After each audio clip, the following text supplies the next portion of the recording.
나 선옥 씨랑 이혼할 거예요. 그리고 내가 사랑하는 사람은 장서연이에요.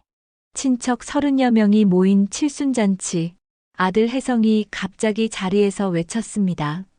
35년을 함께한 며느리가 바로 옆에 있는데 혜성은 임신한 여자를 버젓이 데려온 것이었죠. 하지만 정숙은 알지 못했습니다. 그날 처음 본 서연의 미소 뒤에 모든 걸 집어삼킬 계획된 함정이 숨어 있었다는 걸.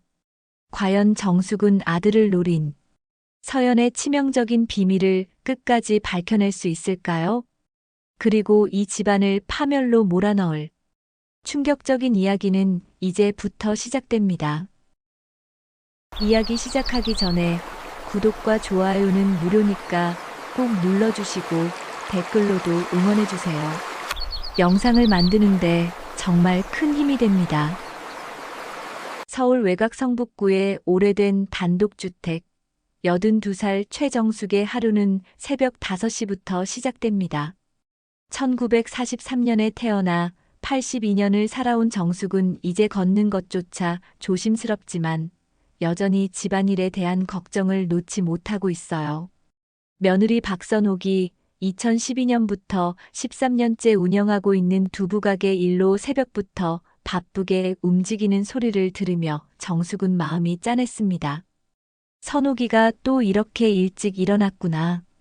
정숙은 침대에서 일어나며 중얼거렸어요. 1990년 23살에 시집온 며느리가 이제 58이 되었는데 여전히 새벽부터 두부 만드느라 고생하는 모습을 보면 마음이 아팠거든요. 아들 혜성과 35년을 함께 살면서 손자 민재까지 키워낸 선옥이 얼마나 고생했는지 정숙은 누구보다 잘 알고 있었습니다. 부엌으로 나가니 선옥이 콩을 끓이고 있었어요. 며느리야, 이렇게 일찍 일어나서 고생이 많구나라고 말하자 선옥은 어머니도 일찍 일어나셨네요.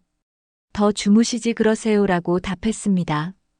하지만 정숙은 선옥의 표정에서 뭔가 어두운 기운을 느꼈어요. 요즘 며느리의 얼굴에 웃음이 줄어들고 있다는 걸 알고 있었거든요. 혜성이는 어디 갔냐? 정숙이 물으니까 선옥은 아직 주무세요라고 답했어요. 하지만 정숙의 귀에는 아들이 일어나 냉장고에서 물을 꺼내 마시는 소리가 들렸습니다.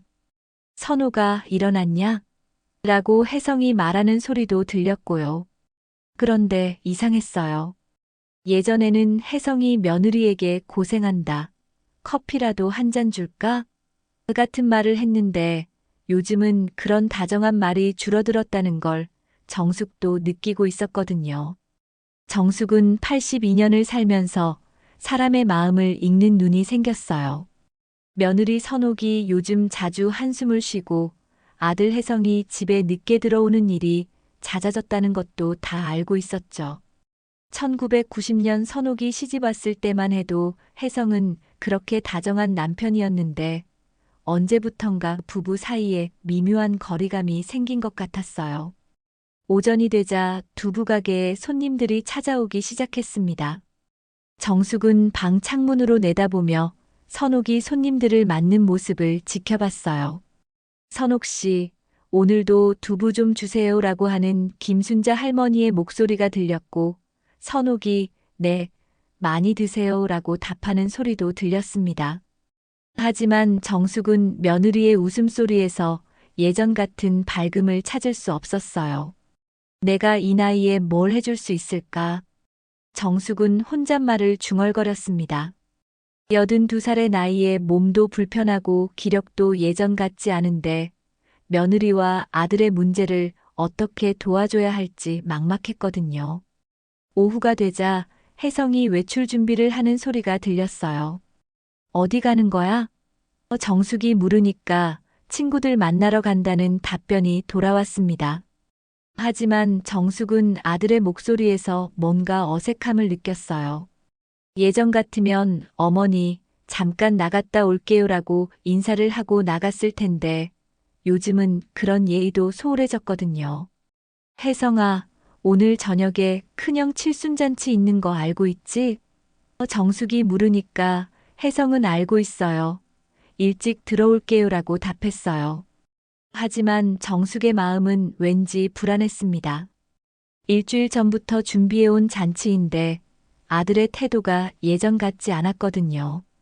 선옥이 밑반찬을 만들고 있을 때 정숙은 며느리 곁으로 가서 말했어요. 며느리야, 요즘 표정이 어둡구나. 뭔가 걱정이라도 있니? 선옥은 괜찮아요. 어머니라고 답했지만 정숙은 며느리의 마음을 다 알 수 있었어요. 35년을 함께 살면서 생긴 정이라는 게 있었거든요. 혜성이가 요즘 너무 늦게 들어오지 않나요? 라고 선옥이 조심스럽게 물어봤을 때 정숙은 남자들은 밖에서 스트레스 많이 받으니까 친구들이랑 차도 마시고 그래야지라고 답했어요. 하지만 마음속으로는 뭔가 이상하다는 생각이 들었습니다. 아들의 행동이 예전과 달라졌다는 걸 정숙도 느끼고 있었거든요. 칠순잔치에 참석하기 위한 준비가 시작되었습니다. 정숙은 며느리가 화장대 앞에 앉는 모습을 봤어요. 10년 넘게 제대로 화장을 안 하던 선욱이 오늘은 파운데이션도 바르고 립스틱도 바르고 있었죠. 심지어 예전에 즐겨 입던 연보라색 한복까지 꺼내 입는 모습을 보니까 정숙은 마음이 짠해졌어요. 오늘은 며느리가 예뻐 보이려고 애쓰는구나. 정숙은 속으로 생각했습니다. 그런데 선옥이 거실로 나가서 여보, 어떤가요? 라고 혜성에게 물었을 때 아들의 반응이 너무 차가웠어요. 그거 말고 좀 차분한 색 없냐? 너무 눈에 띄게 하지 말라고 하는 혜성의 목소리를 들으니까 정숙의 가슴이 답답해졌습니다. 정숙은 며느리 곁으로 가서 조용히 속삭였어요. 며느리야, 여자는 너무 튀면 안 돼. 남자들은 그런 거 싫어한다고. 우리 혜성이도 조용하고 수수한 걸 좋아하잖니. 하지만 말하면서도 마음이 아팠어요. 며느리가 오랜만에 예쁘게 차려입었는데 아들이 그렇게 차갑게 반응하다니요. 결국 선옥은 한복을 벗고 회색 원피스로 갈아입었어요. 화장도 대부분 지워버렸죠. 정숙은 그 모습을 보면서 가슴이 저려왔습니다. 내 며느리가 이렇게 위축되어 살아야 하나. 82년을 살면서 정숙은 여자의 삶이 얼마나 어려운지 누구보다 잘 알고 있었거든요. 그런데 더 이상한 건 아들 혜성의 모습이었어요. 10년 넘게 입지 않던 검은색 정장까지 꺼내 입고 향수까지 뿌리는 모습을 보니까 정숙은 뭔가 석연치 않다는 생각이 들었습니다. 혜성아, 오늘 뭔가 특별한 일 있는 거니? 칠순잔치인데 이렇게 정성스럽게 차려입는 걸 보니까라고 물었지만 혜성은 그냥 형님 칠순이니까요. 별거 아니에요라고 대답했어요. 손자 민재가 회사에서 돌아와 할머니, 아빠가 오늘 왜 이렇게 일찍 들어오셔서 1시간 넘게 준비하고 계세요? 라고 물으니까 정숙은 큰할아버지 칠순이니까 그런가 보다라고 답했어요. 하지만 마음속으로는 불안감이 커지고 있었습니다. 가족들이 모두 준비를 마치고 집을 나설 때 정숙은 현관에서 가족들을 바라봤어요. 회색 원피스를 입은 며느리의 모습이 초라해 보였고 반면에 멋지게 차려입은 아들의 모습은 왠지 어색해 보였습니다. 82년을 살아온 정숙의 육감이 무언가 좋지 않은 일이 일어날 것 같다고 속삭이고 있었어요.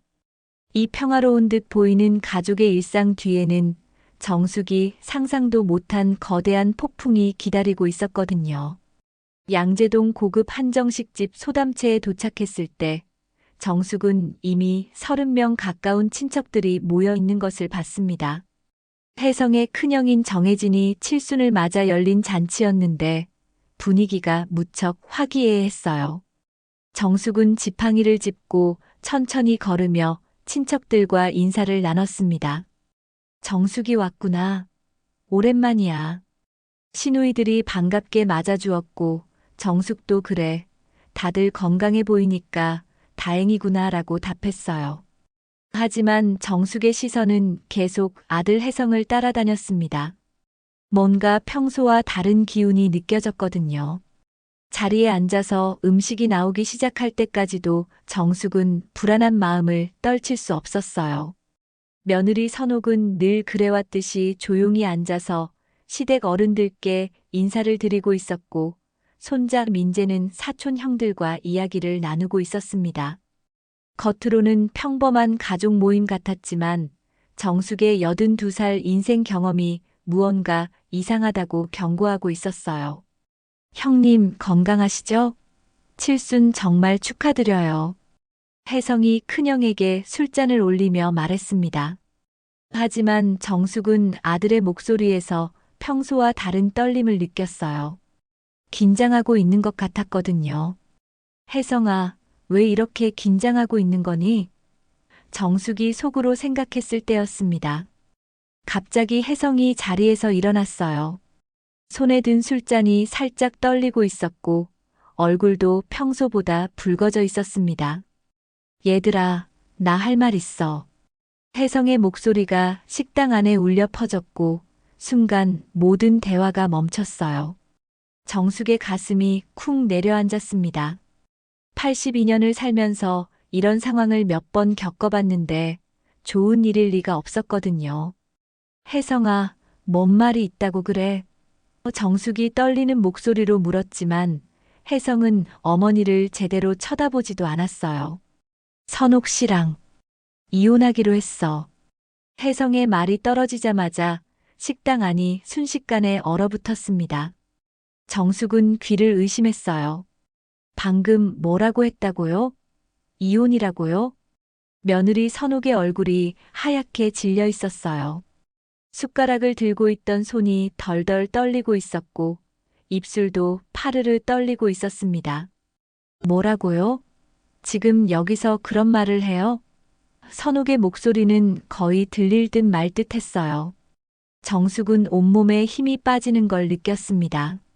35년 동안 함께 살아온 며느리를, 그것도 이렇게 공개적인 자리에서 이혼하겠다고 선언하다니요. 혜성아, 정신 차려. 지금 뭔 소리를 하는 거야?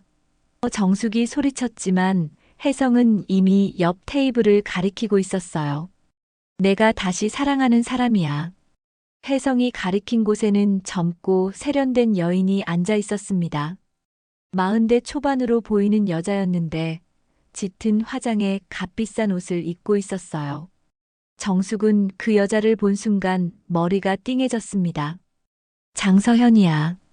이제 내 인생도 좀 살아야지. 혜성의 말에 정숙은 눈앞이 캄캄해졌어요. 아들이 다른 여자와 바람을 피우고 있었다니요. 그것도 며느리 몰래 이런 일을 벌여놨다니요. 친척들 사이에서 웅성거리는 소리가 들리기 시작했어요. 저런, 혜성이가 미쳤나? 선옥이가 얼마나 고생했는데. 아니, 이런 자리에서 저런 말을. 정숙은 그 모든 소리가 귀에 들어오지 않았어요. 오직 며느리 선옥의 창백한 얼굴만 보였거든요. 서연이라는 여자가 자리에서 일어나 우아하게 걸어왔어요. 정숙을 보며 고개를 살짝 숙이더니 안녕하세요. 어머님이라고 말했습니다. 하지만 그 목소리에는 예의라고는 찾아볼 수 없는 오만함이 배어 있었어요. 너 누구야? 감히 우리 집안 잔치에 와서 이런 난리를. 정숙이 떨리는 목소리로 소리쳤지만 서연은 태연했습니다. 혜성 오빠가 초대했어요. 저도 이제 가족이 될 테니까요.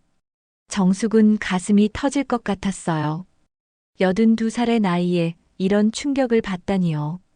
며느리 선옥은 여전히 말을 못하고 있었고 손자 민재는 아버지를 믿을 수 없다는 표정으로 바라보고 있었습니다. 아빠, 정말이에요? 엄마랑 이혼하신다고요? 민재가 떨리는 목소리로 물었지만 혜성은 단호했어요. 그래, 아빠도 이제 행복할 권리가 있어. 너도 다 큰 어른이니까 이해할 거라고 생각한다. 정숙은 젓가락을 집어들었어요.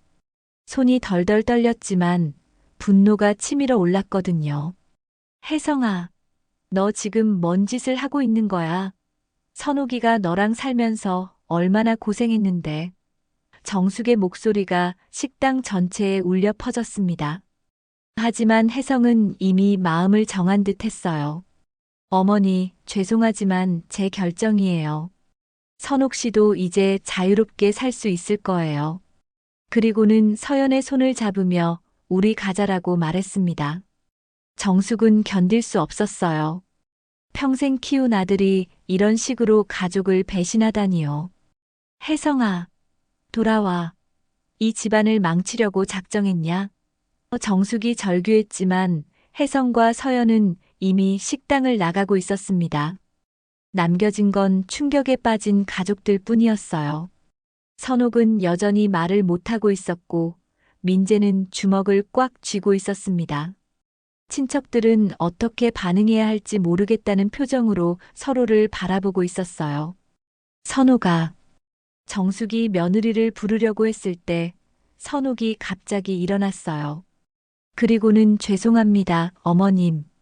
저 먼저 가보겠습니다 라고 말하며 식당을 나갔습니다.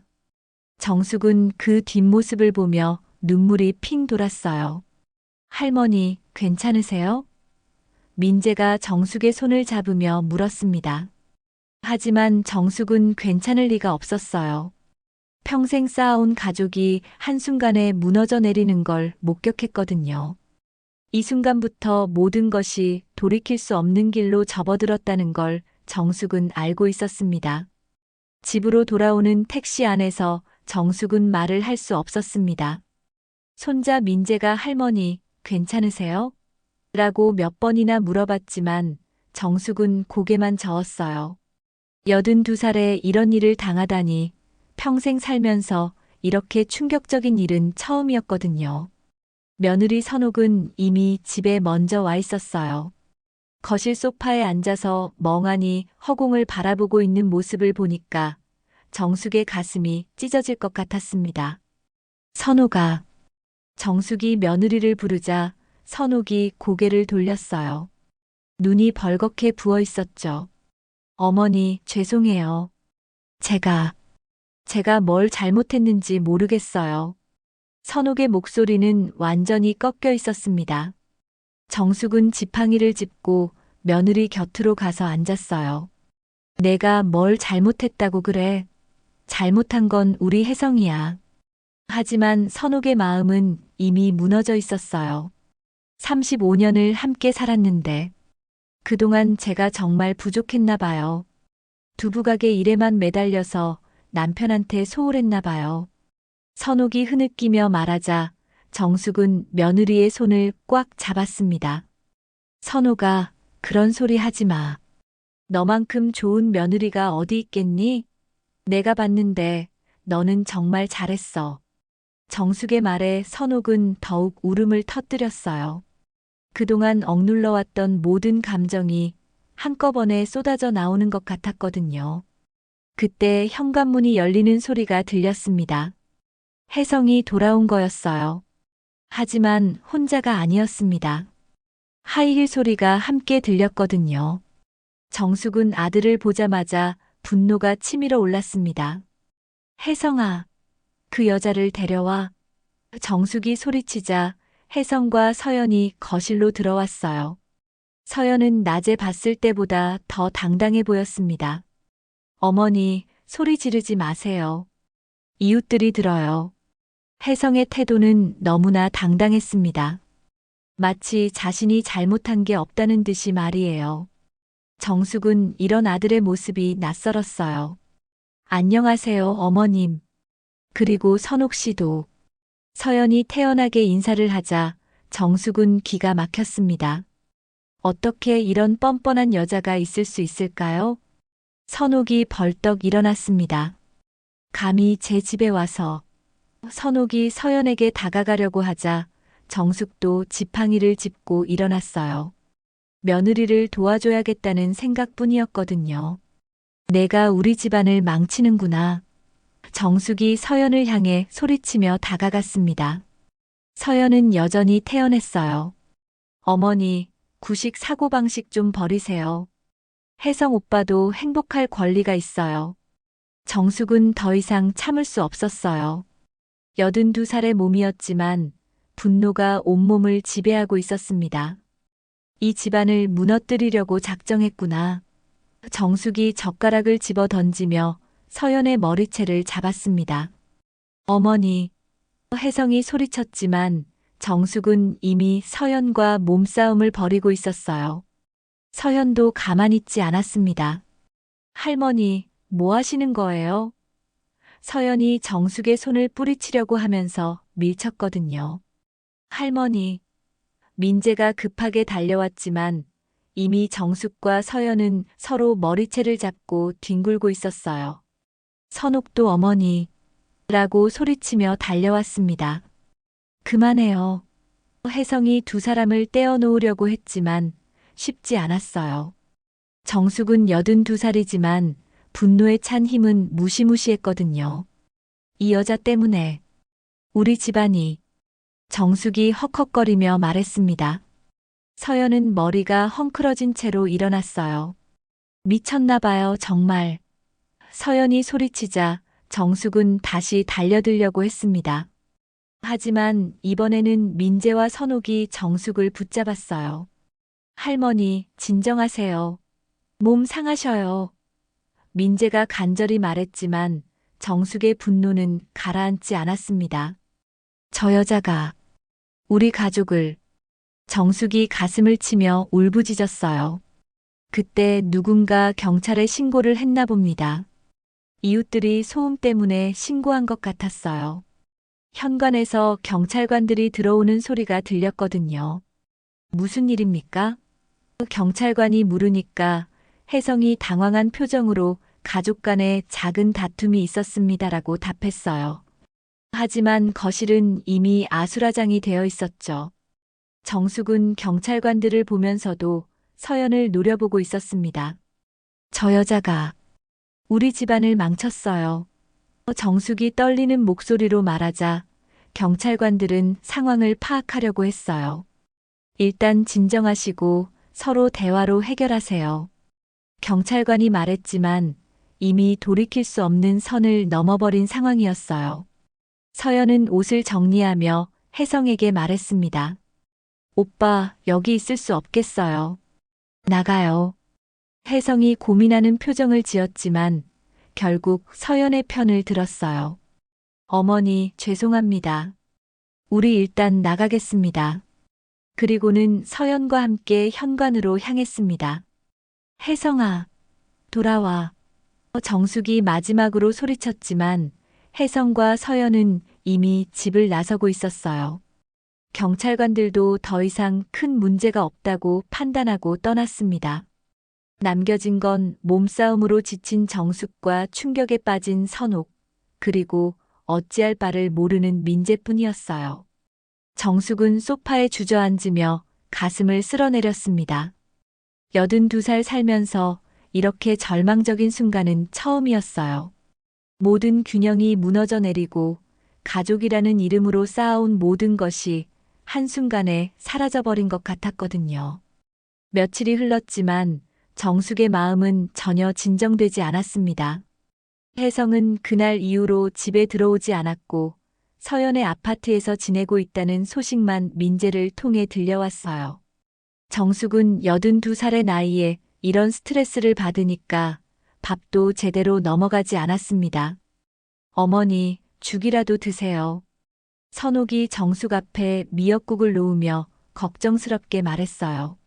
하지만 정숙은 숟가락을 들 힘도 없었습니다. 며느리도 지난 며칠 동안 눈물만 흘리고 있었거든요.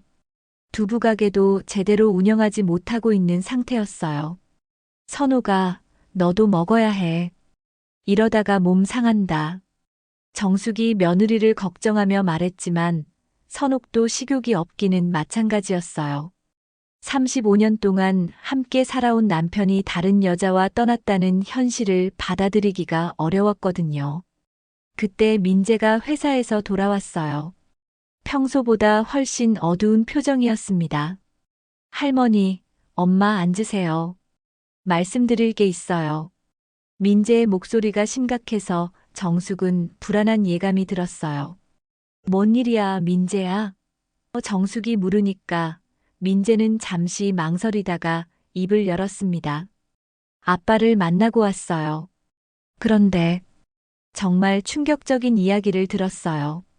선옥이 긴장한 표정으로 아들을 바라봤어요. 무슨 이야기? 선옥의 목소리도 떨리고 있었습니다. 민재는 주먹을 꽉 쥐고 말했어요. 아빠가 우리 재산을 이미 서연 씨 명의로 넘겼대요. 할머니가 살고 계신 이 집도 엄마 두부가게 건물도 모두요. 정숙은 귀를 의심했습니다. 뭐라고? 그게 무슨 소리야?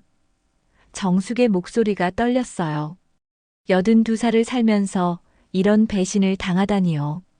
더 충격적인 건 민재가 말을 잇지 못하고 있었어요. 정숙은 가슴이 두근거렸습니다. 또 무슨 일이 있다는 건가요? 말해봐, 민재야.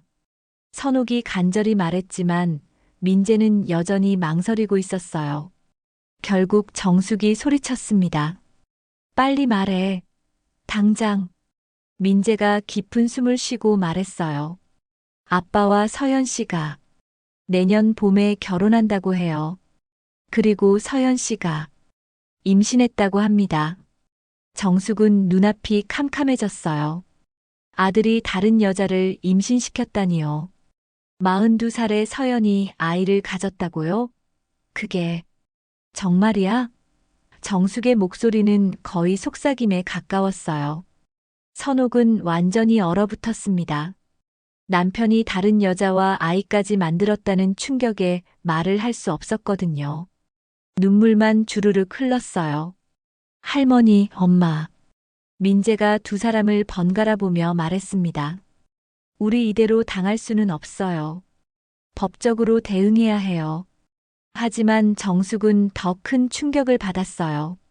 82살의 새로운 손자나 손녀가 생긴다니요. 그것도 며느리가 아닌 다른 여자의 아이로요.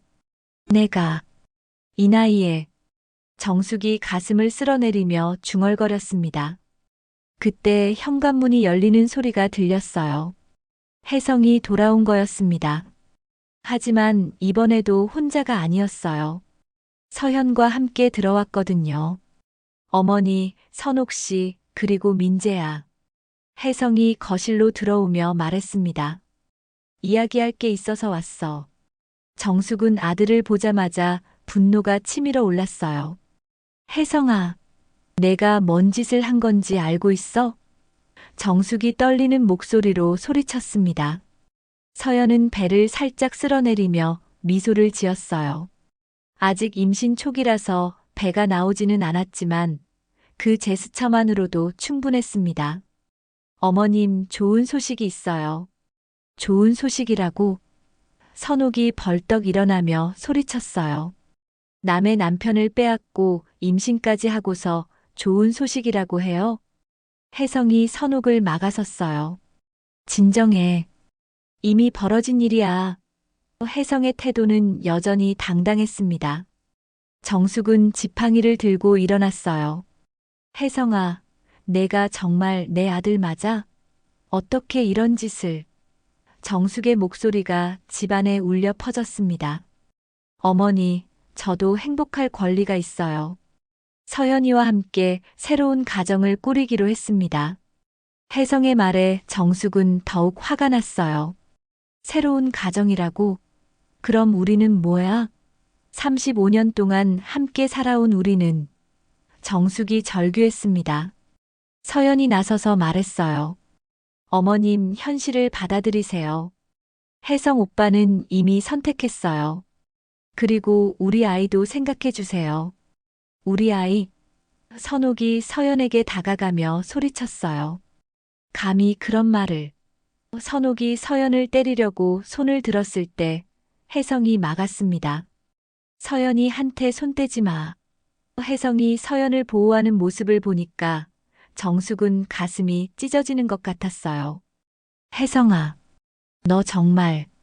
정숙이 말을 하려는데 갑자기 어지러워졌습니다. 82살의 몸에 이런 충격과 스트레스가 계속 쌓이니까 견딜 수가 없었거든요. 할머니. 민재가 급하게 정숙을 부축했어요. 정숙은 가슴이 답답하고 숨이 가빠지는 걸 느꼈습니다. 어머니. 선옥도 달려왔고 혜성도 놀란 표정을 지었어요. 병원에 가야 해요. 민재가 소리쳤지만 정숙은 혜성을 붙잡았습니다. 혜성아, 제발, 정신 차려. 정숙이 간신히 말했어요. 하지만 혜성은 이미 마음을 굳혔나 봅니다. 어머니, 병원에 가세요. 저는 서연이와 함께 있어야 해요. 혜성이 서연의 손을 잡으며 말했습니다. 정숙은 그 모습을 보면서 완전히 절망했어요. 아들이 임신한 다른 여자를 선택하고 심지어 재산까지 모두 넘겼다니요. 82살을 살면서 이런 배신을 당하다니 정말 견딜 수가 없었습니다. 혜성아, 너 정말 우리를 버리는 거니? 정숙이 마지막으로 물었을 때 혜성은 잠시 머뭇거렸어요. 하지만 서연이 혜성의 팔을 잡자 혜성은 고개를 돌렸습니다. 죄송합니다, 어머니. 하지만 이게 제 선택이에요. 혜성과 서연이 다시 현관을 향해 걸어갔어요. 정숙은 그들의 뒷모습을 바라보며 눈물을 흘렸습니다. 평생 키운 아들에게 이런 배신을 당하다니 정말 세상이 무너지는 것 같았어요. 이제 정말로 모든 게 끝난 건 아닐까요? 혜성과 서연이 떠난 후 정숙은 병원에 입원했습니다. 82살의 몸에 연이은 충격이 너무 컸거든요. 의사는 혈압이 너무 올라가셨고 스트레스로 인한 심장 부담이 심각합니다라고 말했어요. 정숙은 병원 침대에 누워서도 계속 혜성 생각만 했습니다. 할머니, 좀 주무세요. 너무 걱정하시면 몸만 더 상해요. 민재가 병문안을 오며 걱정스럽게 말했지만 정숙은 잠을 이룰 수가 없었어요. 평생 키운 아들이 이런 식으로 배신할 줄은 꿈에도 몰랐거든요. 선옥도 매일 병원에 와서 정숙을 돌봤어요. 하지만 선옥의 얼굴도 날이 갈수록 수척해져 갔습니다. 두부가게도 제대로 운영하지 못하고 있는 상황에서 시어머니까지 병원에 입원하게 되니까 선옥의 어깨에 모든 짐이 다 올려진 셈이었어요. 어머니, 죄송해요. 제가 남편을 잘 붙잡아 두지 못해서. 선옥이 병원 침대 옆에 앉아서 자책하며 말했을 때 정숙은 며느리의 손을 꽉 잡았습니다. 선옥아, 내 잘못이 아니야. 우리 혜성이가 정신이 나간 거야. 정숙이 말했지만 마음속으로는 더 큰 걱정이 있었어요. 혜성이 재산을 모두 서연 명의로 돌렸다는 이야기가 사실이라면 앞으로 이 가족은 어떻게 살아가야 할까요? 그런데 사흘째 되던 날, 민재가 평소보다 더 심각한 표정으로 병원에 찾아왔어요. 할머니, 엄마, 큰일 났어요. 민재의 목소리에서 절망감이 느껴졌습니다. 무슨 일이야, 민재야? 정숙이 병원 침대에서 몸을 일으키며 물었어요. 선옥도 긴장한 표정으로 아들을 바라봤습니다. 민재는 서류 뭉치를 꺼내며 말했습니다. 아빠가 숨겨온 비밀 계좌들을 찾았어요. 그런데 민재의 목소리가 떨렸어요. 할머니, 우리 집 땅까지 이미 서연 씨 이름으로 넘어갔어요. 정숙은 눈앞이 캄캄해졌습니다. 뭐라고? 내가 평생 살던 집까지? 정숙의 목소리가 떨렸어요. 1943년에 태어나서 82살까지 살면서 이런 일을 당하다니요. 할머니, 더 충격적인 건 민재가 서류를 펼치며 설명했어요. 아빠가 할머니 인감도장을 위조해서 사용했어요. 할머니 명의로 되어 있던 집 문서와 땅 문서를 모두 조작한 거예요. 인감도장을 위조했다고? 정숙이 믿을 수 없다는 표정으로 물었어요. 내 인감도장은 서랍 깊숙이 넣어뒀는데. 민재가 고개를 끄덕였어요. 아빠가 몰래 가져가서 똑같이 만들었나 봐요. 그리고 할머니가 모르는 사이에 부동산 서류들을 조작해서 서연 씨 명의로 바꿔놨어요. 선옥이 경악했습니다. 그럼 우리 두부가게 건물도? 선옥의 목소리가 떨렸어요. 네, 엄마. 두부가게 건물도 이미 서연 씨 이름으로 넘어갔어요. 심지어 엄마 명의로 되어 있던 적금까지 모두 해지해서 가져갔어요. 민재의 말에 선옥은 주저앉았습니다. 정숙은 가슴이 터질 것 같았습니다. 혜성이가 우리를 이렇게까지.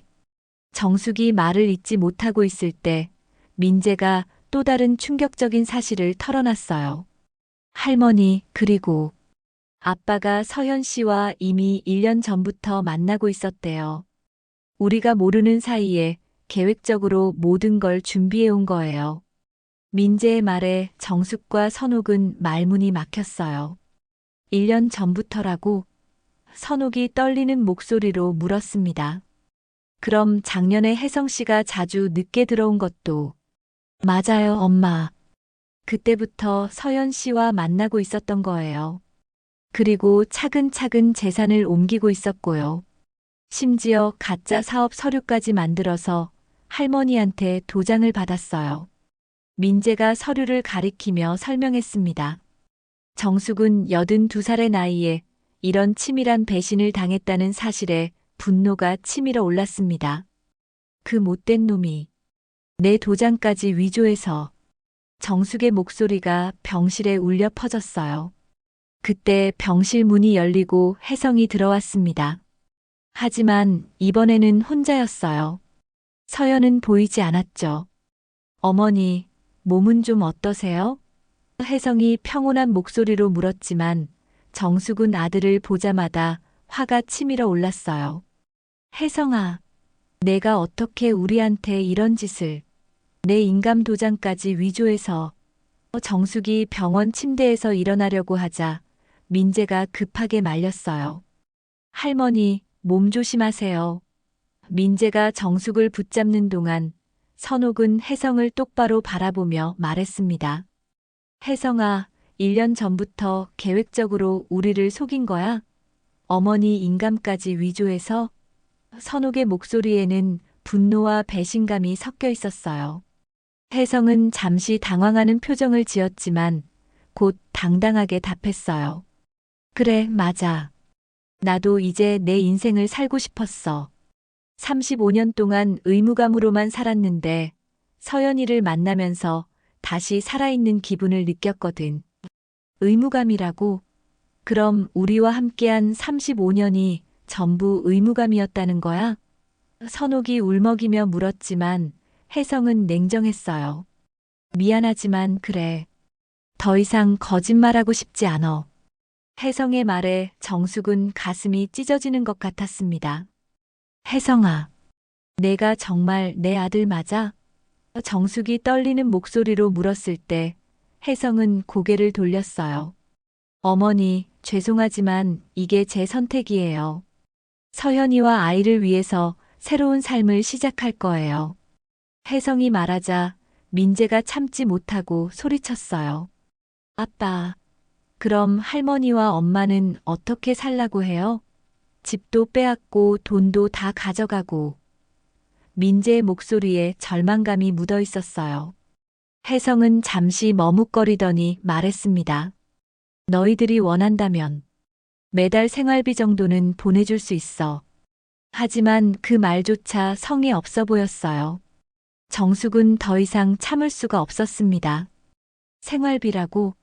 내가 우리한테 시혜를 베푸는 거야? 정숙이 소리치자 혜성은 짜증을 내며 답했어요. 그럼 어떻게 하길 원해요? 이미 벌어진 일인데. 혜성의 태도에 정숙은 완전히 절망했어요. 그때 선옥이 갑자기 일어났습니다. 좋아, 제가 그렇게 나온다면 나도 가만히 있지 않을 거야. 법적으로 대응하겠어. 선옥의 목소리에는 처음으로 강한 의지가 담겨 있었어요. 혜성이 비웃었습니다. 법적으로? 뭘 근거로? 모든 건 합법적으로 처리했는데. 혜성의 말에 민재가 서류를 꺼내며 말했어요. 아빠, 이거 보세요. 아빠가 할머니 인감을 위조한 증거와 부정한 재산 이전 내역이에요. 민재가 서류를 흔들자 혜성의 얼굴이 하얗게 질렸어요. 어디서 그걸? 혜성이 당황하는 모습을 보니까 정숙은 비로소 희망을 느꼈습니다. 아직 끝나지 않았다는 것을요. 혜성이 황급히 병실을 떠난 후 정숙은 침대에 주저앉았습니다. 82살 평생 살면서 이런 서운함과 배신감을 느껴본 적이 없었어요. 가슴 깊숙한 곳에서 올라오는 설움이 목을 막아와서 숨을 쉬기조차 힘들었습니다. 내가 평생 키운 아들이 정말 내 아들이 맞나? 정숙은 떨리는 손으로 눈물을 닦으며 중얼거렸어요. 며느리 선옥은 완전히 절망에 빠져 있었습니다. 35년 동안 믿고 의지했던 남편이 1년 전부터 치밀하게 자신을 속여왔다는 사실에 정신이 혼미해져 있었거든요. 어머니, 저 이제 어떻게 살아야 해요? 집도 없고 가게도 뺏기고. 선옥의 목소리는 절망으로 가득했어요. 선옥아, 정숙이 며느리의 손을 잡으며 말했습니다. 우리 이대로 포기할 수는 없어. 내가 82살까지 살면서 배운 게 있다면 세상에는 반드시 길이 있다는 거야. 하지만 정숙의 목소리에도 깊은 슬픔이 배어 있었어요. 민재가 두 사람을 번갈아 보며 말했습니다. 할머니, 엄마, 제가 사립탐정을 고용해서 서현 그 여자를 조사해 봤어요. 충격적인 사실을 알아냈어요. 정숙은 손자의 말에 귀를 기울였어요. 무슨 사실을 알아냈다고? 정숙의 목소리에는 간절함이 담겨 있었습니다. 서현 그 여자가 이번이 세 번째 결혼이래요. 이전 두 남편들도 모두 비슷한 수법으로 재산을 빼앗기고 이혼당했대요. 민재가 조사 자료를 펼치며 설명했습니다. 선옥이 눈을 크게 뜨며 말했습니다. 세 번째라고? 그럼 처음부터 계획적으로. 선옥의 목소리에 처음으로 희망이 섞여 들어갔어요. 정숙은 그 말을 듣고 분노가 치밀어 올랐습니다. 그 여자가 우리 혜성이를 완전히 이용만 한 거구나. 82살의 인생 경험으로 봤을 때 서연은 전형적인 결혼 사기꾼이었어요. 민재가 계속 설명했습니다.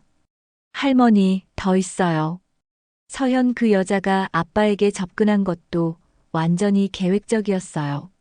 아빠가 다니는 산악 동호회에 일부러 가입해서 접근했대요. 산악 동호회에서?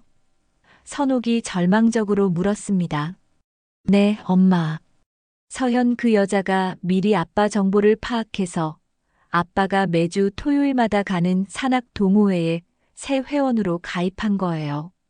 그리고 등산 중에 일부러 다리를 삐끗해서 아빠가 도와주도록 연출했다고 해요. 민재의 설명에 정숙과 선옥은 경악했어요. 정숙은 가슴이 더욱 아팠습니다. 그럼 우리 혜성이가 사랑한다고 생각한 모든 것들이 다 거짓이었다는 거니?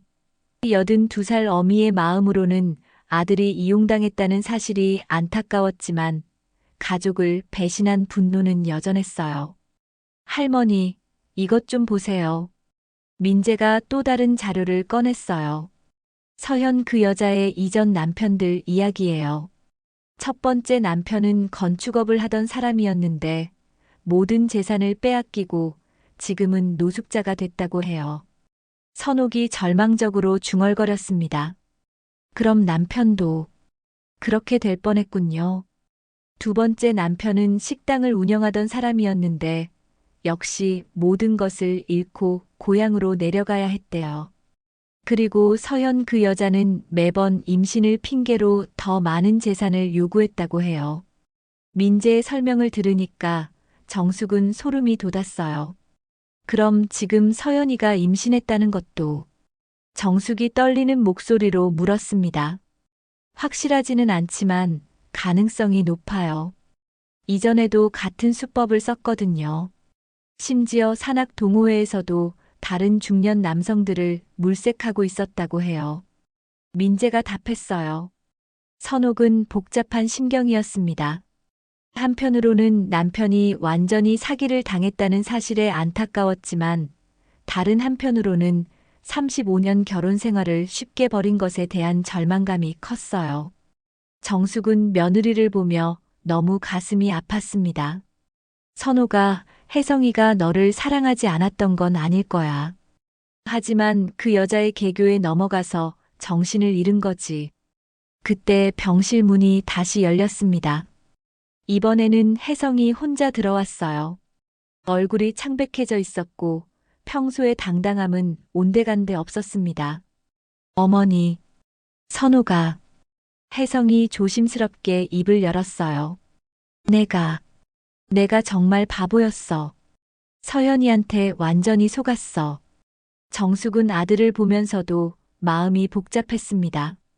82살 어미의 마음으로는 아들이 안타까웠지만 배신당한 서운함은 쉽게 사라지지 않았어요.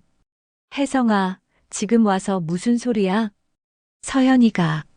서연이가 나를 완전히 이용만 했어. 산악 동호회에서 만난 것도 계획적이었고, 다른 남자들이랑도 만나고 있었고, 임신도 거짓말이었어. 혜성의 목소리가 떨렸어요. 선옥은 절망적으로 웃었습니다. 지금 와서 그런 소리를 해요? 저와 어머니를 버리고 나서 35년을 함께 살았는데 그 여자 꾀임에 그렇게 쉽게 넘어가다니.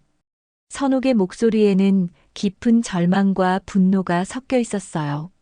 민재가 아버지에게 조사 자료를 보여주며 말했습니다. 아빠, 이것 좀 보세요. 서현 그 여자가 어떤 사람인지. 혜성이 자료를 읽더니 완전히 무너졌습니다. 세 번째 결혼이라고. 이전 남편들도 모두 산악 동호회 가입도 계획적이었고, 혜성이 주저앉으며 머리를 감쌌어요. 정숙은 아들의 모습을 보면서 마음이 복잡했습니다. 82살 어미의 마음으로는 아들이 안타까웠지만 이미 받은 상처는 너무 깊었어요. 혜성아, 내가 지금 후회한다고 해서 모든 게 되돌려지는 건 아니야. 내 마음의 상처가 그렇게 쉽게 아물 것 같아? 어머니, 정말 죄송해요. 내가 어떻게 해야 할까요? 혜성이 눈물을 흘리며 물었지만 정숙은 쉽게 용서할 수 없었어요. 선옥이 절망적으로 말했습니다. 이제 늦었어요. 이렇게 된 거 갈라서요.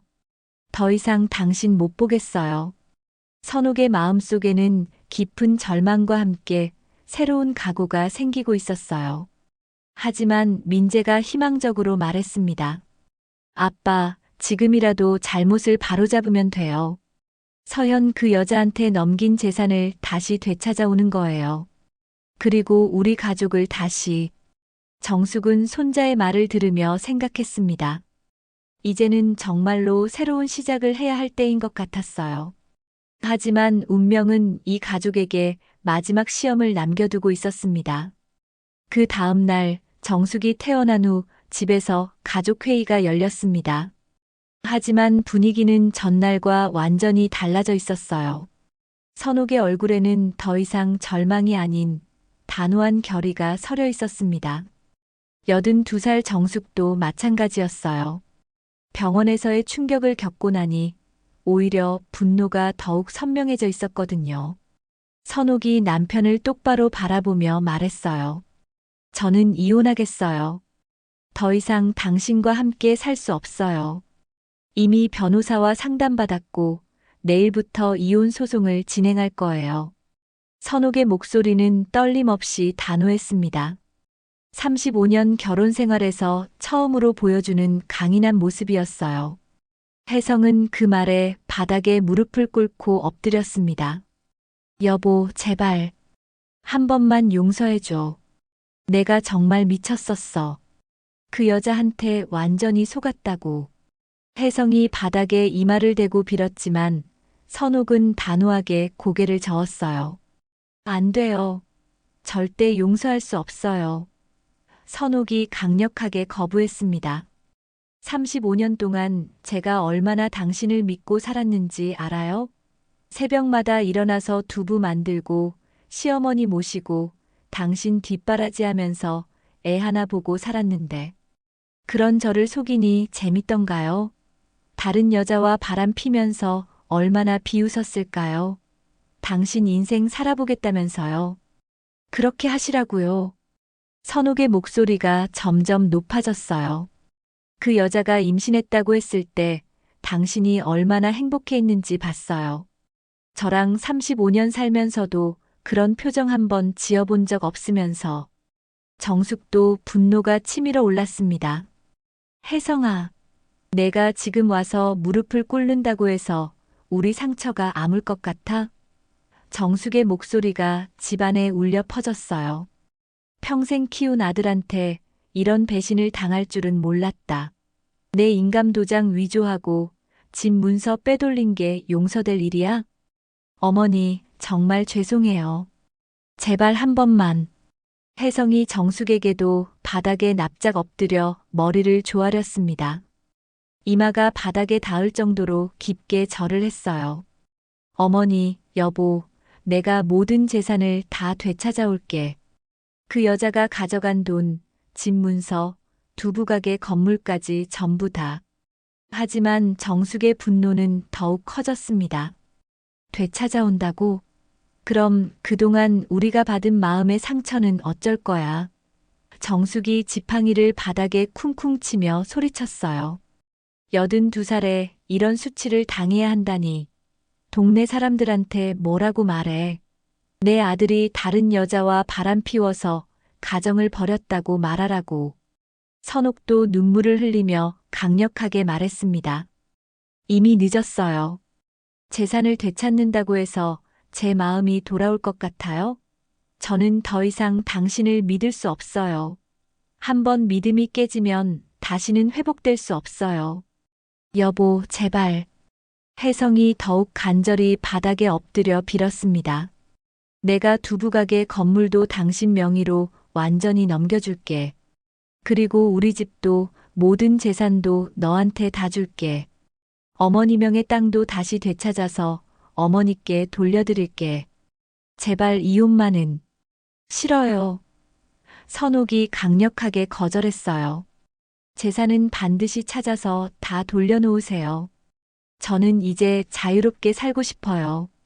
더 이상 배신당하지 않고 눈치 보지 않고 살고 싶다고요. 35년 동안 당신 비위 맞추느라 얼마나 힘들었는지 알아요? 민재가 아버지를 바라보며 말했습니다. 아빠, 그 여자는 어떻게 됐어요? 경찰에 신고했다고 하셨잖아요. 혜성이 고개를 들며 떨리는 목소리로 답했어요. 그 여자, 어제 경찰에 체포됐어. 사기 혐의와 인감 위조, 그리고 결혼 사기까지. 검찰에서 강력하게 처벌할 예정이야. 임신도 완전히 거짓말이었고, 이전 남편들을 속인 전과도 다 밝혀졌어. 정숙이 더욱 분노하며 소리쳤습니다. 임신도 거짓말이었다고? 그럼 내가 그동안 우리를 버리고 그 여자를 택한 이유가 뭐야?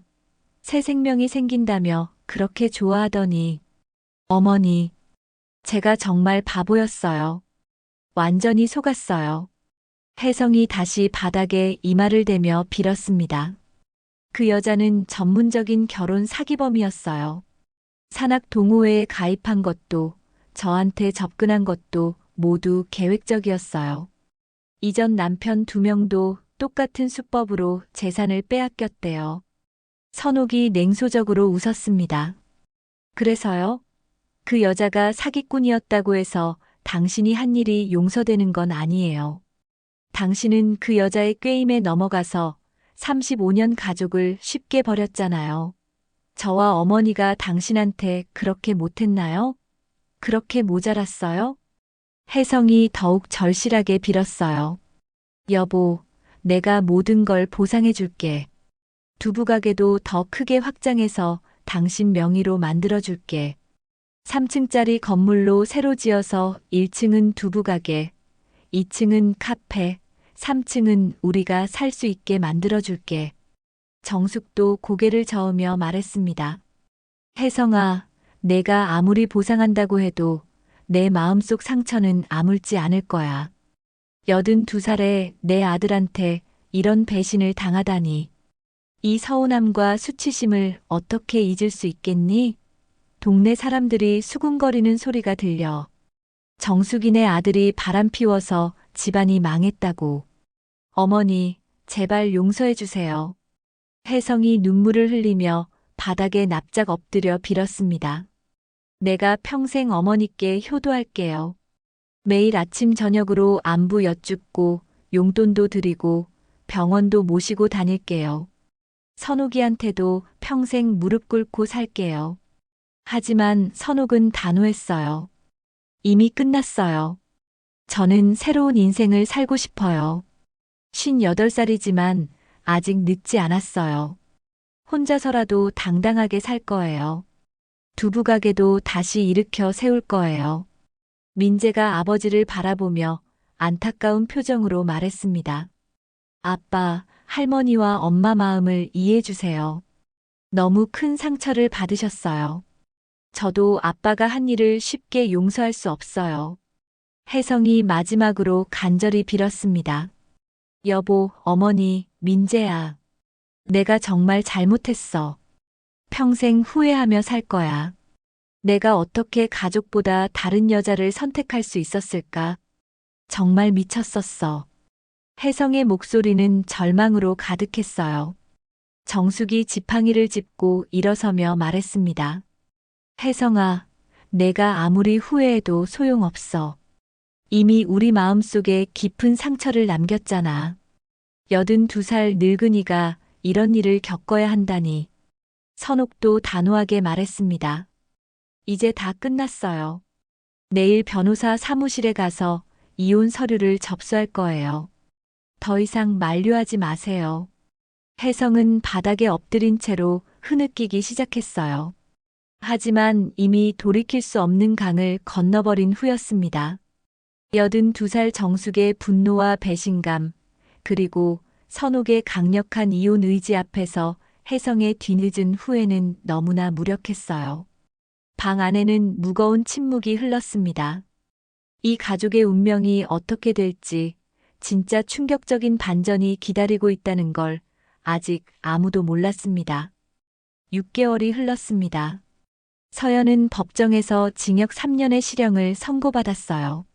사기, 인감위조, 결혼 사기 등 여러 혐의가 인정되면서 강력한 처벌을 받게 된 거였죠. 법원은 계획적이고 지능적인 범죄로 피해자들에게 씻을 수 없는 상처를 입혔다며 엄벌에 처했습니다. 혜성은 집 문서와 두부가게 건물, 그리고 정숙의 땅 문서는 되찾았어요. 하지만 서연이 해외로 빼돌린 10억 원 현금은 끝내 찾지 못했습니다. 이미 여러 계좌로 분산시켜 추적이 불가능해진 상태였거든요. 당신, 그래도 집이랑 가게 건물은 되찾았잖아. 혜성이 여전히 무릎을 꿇고 빌고 있었어요. 이제 용서해 줄 수 있지 않을까? 하지만 정숙의 마음은 여전히 차갑기만 했습니다. 혜성아, 돈 문제가 아니라니까. 내가 우리에게 준 상처가 얼마나 깊은지 알기나 해. 82살의 정숙은 지난 6개월 동안 많은 것을 깨달았어요. 아들에 대한 실망감이 너무 컸거든요. 선옥은 이미 이혼 절차를 마쳤습니다. 법원에서 정식으로 이혼이 확정되었고 재산 분할도 완료되었어요. 두부가게 건물은 선옥 명의로, 원래 살던 큰 집은 정숙과 선옥이 함께 팔아서 각자 작은 집을 마련했습니다.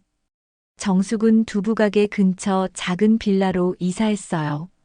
이 정도면 나 혼자 살기에는 충분해.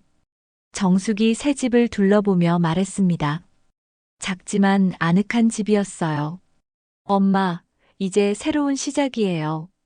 민재가 선옥을 격려하며 말했어요. 민재는 아버지의 배신 이후 어머니 편에 서기로 결심했거든요.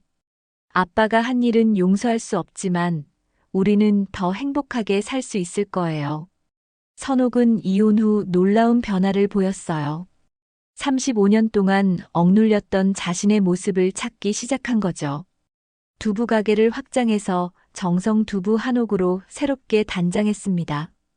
1층은 두부 전문점, 2층은 전통차와 두부 요리를 파는 카페로 만들었어요. 어머님, 오늘 매출이 역대 최고였어요. 선옥이 환한 얼굴로 정숙에게 말했습니다. 예전에는 볼 수 없던 자신감 넘치는 모습이었어요. 58살에 찾은 새로운 인생이었죠. 정숙은 매일 두부가게에 들러서 선옥과 민재를 만났어요. 그래, 선옥아. 내가 이렇게 당당하게 사는 모습을 보니까 내 마음도 후련하구나. 82살의 정숙은 이제 며느리가 아닌 동반자로서 선옥을 바라보고 있었어요. 2층 전통차 공간에서 정숙은 민재와 차를 마시며 이야기를 나누고 있었습니다. 민재야, 할머니가 82살까지 살면서 깨달은 게 있다면 사람은 언제든 다시 시작할 수 있다는 거야. 할머니, 정말 대단하세요. 이런 일을 겪고도 이렇게 긍정적으로 생각하시다니. 민재가 할머니의 손을 잡으며 말했어요. 그래, 처음에는 정말 화가 많이 났어. 배신감도 크고 서운함도 컸지. 하지만 지금 생각해보니까 오히려 잘된 일일지도 몰라. 정숙이 창밖을 바라보며 말했습니다. 그때 혜성이 아래층에서 올라왔어요. 지난 6개월 동안 매일같이 찾아와서 용서를 빌고 있었거든요. 어머니, 여보, 오늘도 왔어. 하지만 선옥은 더 이상 흔들리지 않았어요. 말씀드렸잖아요. 저는 이제 새로운 인생을 살고 있어요. 더 이상 과거에 매달리지 않겠다고요. 혜성의 얼굴에는 깊은 후회와 절망이 스며 있었어요. 여보, 나 없이도 이렇게 잘 살 수 있구나. 혜성은 선옥의 변화된 모습을 보며 자신이 얼마나 큰 실수를 했는지 깨닫고 있었어요. 혜성아. 정숙이 아들을 바라보며 말했습니다. 내가 우리에게 준 상처는 쉽게 아물지 않을 거야. 하지만 그렇다고 내가 포기하라는 건 아니야. 너도 제대로 반성하고 새로운 사람이 되도록 노력해. 어머니. 혜성이 눈물을 흘리며 말했어요. 내가 정말 바보였어요. 가장 소중한 걸 잃고 나서야 깨달았어요. 선옥이 혜성을 바라보며 담담하게 말했습니다. 저는 당신을 용서할 수는 없어요. 하지만 미워하지도 않을 거예요. 그냥 각자의 길을 가는 거죠. 그 순간 1층에서 손님들의 웃음소리가 들려왔어요. 선옥이 만든 두부 요리를 맛보며 즐거워하는 소리였죠. 어머님, 내려가서 손님들 응대해야겠어요. 선옥이 일어서며 말했습니다. 이제는 누구에게도 의존하지 않고 자신의 힘으로 살아가는 당당한 모습이었어요. 정숙은 며느리의 뒷모습을 바라보며 미소를 지었습니다. 민재야, 너희 엄마 정말 대단하다. 58살에 이렇게 새로운 인생을 시작하다니. 민재도 고개를 끄덕였어요. 네, 할머니. 엄마가 이렇게 행복해하는 모습 처음 봐요. 아빠와 살 때는 항상 눈치 보고 조심스러워 하셨는데. 혜성은 그들의 대화를 들으며 더욱 후회스러워 했어요. 내가 정말 소중한 걸 놓쳤구나. 혜성은 혼자 중얼거리며 가게를 떠났습니다. 저녁이 되자 정숙은 자신의 작은 집으로 돌아갔어요. 선옥과 민재가 저녁 도시락을 싸서 가져다 주었습니다. 어머님, 내일 또 봬요. 선옥이 따뜻하게 인사했어요. 그래, 선옥아. 고생했어. 민재도 엄마 잘 도와드려. 정숙이 두 사람을 배웅하며 말했습니다. 혼자 남은 정숙은 작은 거실에 앉아서 하루를 돌아봤어요. 82살에 혼자 사는 것이 외롭지 않냐고 사람들이 묻지만 정숙은 전혀 그렇지 않았어요. 종종 선옥과 민재를 만나고 손님들과 이야기하며 보내는 하루하루가 충만했거든요. 참 신기하네. 이 나이에 이런 새로운 인생을 살게 될 줄이야. 정숙이 혼잣말을 중얼거리며 미소 지었습니다. 1년이 더 지나고 정성 두부 한옥은 이 동네 명소가 되었어요. 정숙의 옛날 손맛 두부 전골과 선옥의 창의적인 두부 요리가 입소문을 타면서 멀리서도 사람들이 찾아왔습니다. 83살의 정숙은 손님들과 이야기를 나누며 웃음꽃을 피우고 59살의 선옥은 자신만의 레시피로 새로운 메뉴를 개발하며 보람을 느끼고 있어요. 민재는 회사 일을 마치고 와서 두 분을 도우며 진정한 가족의 의미를 깨달아가고 있었습니다. 혜성은 여전히 가끔 찾아와 용서를 빌지만 이제 세 사람은 그에게 연연하지 않아요. 각자의 자리에서 당당하고 행복한 새 인생을 살아가고 있었으니까요. 매일 아침 정숙은 일찍 일어나서 두부 가게로 향했습니다. 햇살 좋은 아침 가게 문을 열고 들어서니 선옥과 민재가 환한 미소로 맞아주었어요. 어머님, 안녕하세요. 할머니, 오늘도 좋은 하루 되세요. 따뜻한 인사와 함께 이 특별한 가족의 또 다른 행복한 하루가 시작되었습니다. 오늘 이야기 마음에 와닿으셨나요? 혹시 다 들으셨다면 잘 들었습니다라는 한마디만 남겨주시면 큰 힘이 됩니다. 여러분의 하루에도 따뜻한 햇살 같은 순간들이 가득하길 바라요. 구독과 좋아요는 저에게 큰 힘이 됩니다. 다음 시간에는 더 깊고 감동적인 이야기로 찾아뵙겠습니다. 오늘도 함께 해주셔서 감사합니다.